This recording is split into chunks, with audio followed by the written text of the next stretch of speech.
The reason poverty exists in the wealthiest country on earth is not because we can't feed the poor. It's because we can't satisfy the rich. Imagine living in the richest country on earth, yet wondering how you will pay rent, buy groceries, or cover a medical bill. It sounds impossible, right? But it's the daily reality for millions of Americans.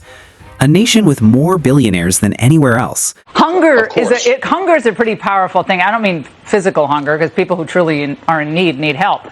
I'm talking about people who can work but refuse to work. Where just 12 of them hold over $2 trillion, still can't escape a poverty rate that sits higher than every other major developed country. So how can a country so wealthy have families of 4 surviving on less than $30,000 a year? How can a minimum wage, frozen since 2009, still be considered enough?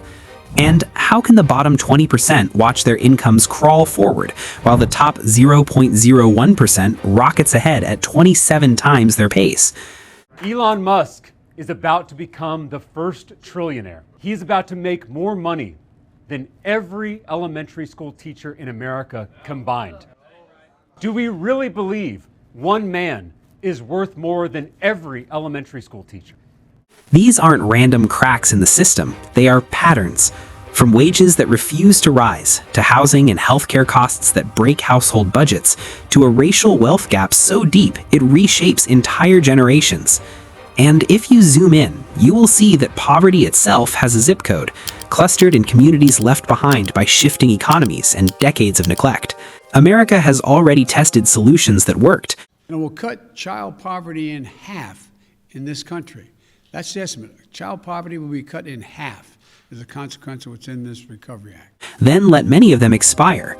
So let's examine why poverty still exists in the richest nation on earth, and what's really driving the divide today.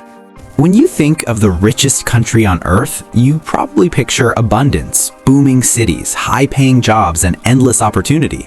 And yes, America has all of that. It's home to the world's largest economy and more billionaires than any other country. The top 12 alone hold over $2 trillion in wealth. But here's where the picture cracks. In that same country, around 36 million people wake up every day. The idea that you can just throw money at a problem is appealing because it's simpler. It's the design is easy. You just give everybody a little bit of money and boom, all the problems of growing up in poverty go away. But that hasn't been what they've found. Unsure how they will pay for food, rent, or medicine. It doesn't add up, does it?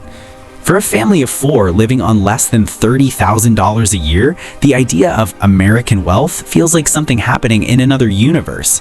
The official poverty rate has hovered between 11 and 12% for decades, hitting a low of 10.5% just before the pandemic. But even that low still translates to millions of people struggling to survive. And here's the part that really stops you in your tracks.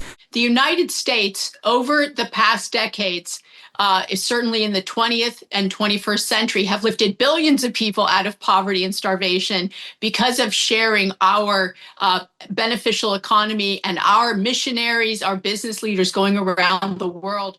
Among the 26 most developed nations, countries like Germany, France, and Canada, the United States has the highest poverty rate.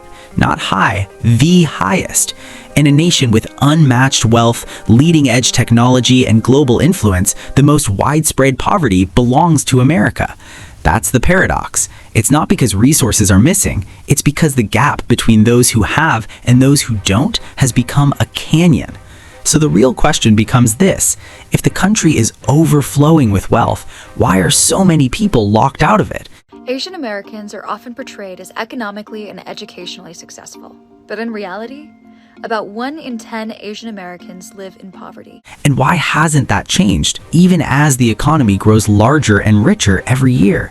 If you really want to understand why poverty sticks around in America, you have to look at the basic mechanics of everyday life. And it starts with something most of us rely on: a paycheck. The federal minimum wage is still $7.25 an hour. That number hasn't changed since 2009. If you worked full-time at that rate, 40 hours a week, every single week, you would make about $15,000 a year. That's not enough to keep even a single parent with 1 child above the poverty line. So right from the start, the math works against millions of people. And it gets worse. Worker productivity has shot up by more than 80% since 1979. People are working harder, producing more, and generating more value for companies. But average hourly pay has only grown about 29% in that same window. The only options we have now is to cut where we receive the most significant savings. And unfortunately for us, it's our public safety entities. So the gains didn't disappear, they just didn't go to the workers.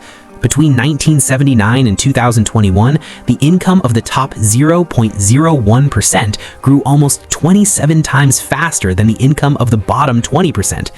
Today, the richest 1% make 139 times more than the lowest earning families. Asian Americans are often portrayed as economically and educationally successful. But in reality, about 1 in 10 Asian Americans live in poverty. And Asian Americans also have the most income inequality of any major racial or ethnic group in the United States.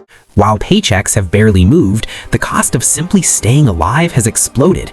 Housing is a constant crisis for low-income families. Healthcare can bankrupt you with one unexpected emergency, and even food isn't guaranteed. 12.8% of U.S. households struggle to put enough on the table in 2022. People are choosing between groceries, rent, and medical bills. That's not mismanagement. That's a system squeezing people from both ends. To really grasp why poverty persists in America, you can't just look at wages and costs. You have to see how history shaped who gets ahead and who gets left behind. Poverty in this country isn't randomly distributed. It follows deep historical fault lines along race and wealth. Take the numbers. In 2022, the median white household had a wealth of $285,000. The median black household, $44,890. For every $100 in white family wealth, black families hold just $15. That's not a gap, that's a gulf, and it's widening, not shrinking. How did this happen? History. Centuries of slavery, followed by Jim Crow laws, redlining, and ongoing discrimination in hiring and pay, created a system where wealth, real generational wealth, is concentrated overwhelmingly in white hands. Home ownership, the single largest source of wealth for most Americans, reflects this clearly. Nearly 73% of white individuals own a home, compared to just 44% of black individuals. Even when the stock market booms, the benefits largely go to those who are already wealthy.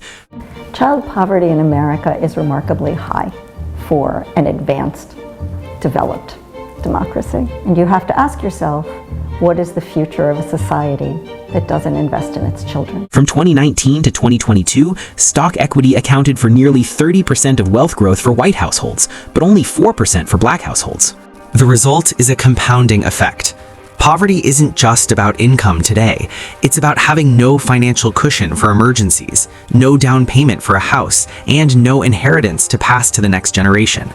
These disparities are baked into the system, making it much harder for black families and other historically marginalized communities to escape poverty, even when they are working full-time. So what can be done to break this cycle? The surprising truth is that America already has tools that work, sometimes brilliantly, but too often they are temporary or underpowered. Social Security alone keeps over 27 million people out of poverty, mostly seniors. SNAP, the food stamps program, keeps millions from going hungry. During the pandemic, a dramatic experiment showed just how effective direct support can be. Expanded child tax credits and stimulus payments cut child poverty nearly in half. People had cash in their hands, flexible to use on rent, groceries, or bills, and it made a tangible difference. But most of those measures were temporary, and when they expired, so did much of the relief. Long-term solutions exist if the will is there. Raising the minimum wage to a living standard, like $15 an hour, would lift millions out of persistent poverty. Making tax credits permanent could prevent parents from falling off income cliffs each year. Building a real safety net, paid family leave, sick days, universal access to basic health care would bring America closer to the standards of other wealthy nations. And rebalancing worker power through easier unionization could ensure employees get a fair share of the profits they help create. The choice here is clear. Poverty in America isn't a mystery. It's a consequence of systems that freeze wages, make basic needs expensive, concentrate wealth along racial and historical lines, and treat meaningful solutions as temporary fixes. The data, the history, and the human stories all point in one direction. The resources exist to end poverty. The question is whether the country will redesign the systems that perpetuate it or keep watching millions struggle while wealth piles higher at the top. It's a system we can change, but only if the decisions we make reflect which lives we value and which futures we choose to invest in. Presuming you're a wealthy country with the resources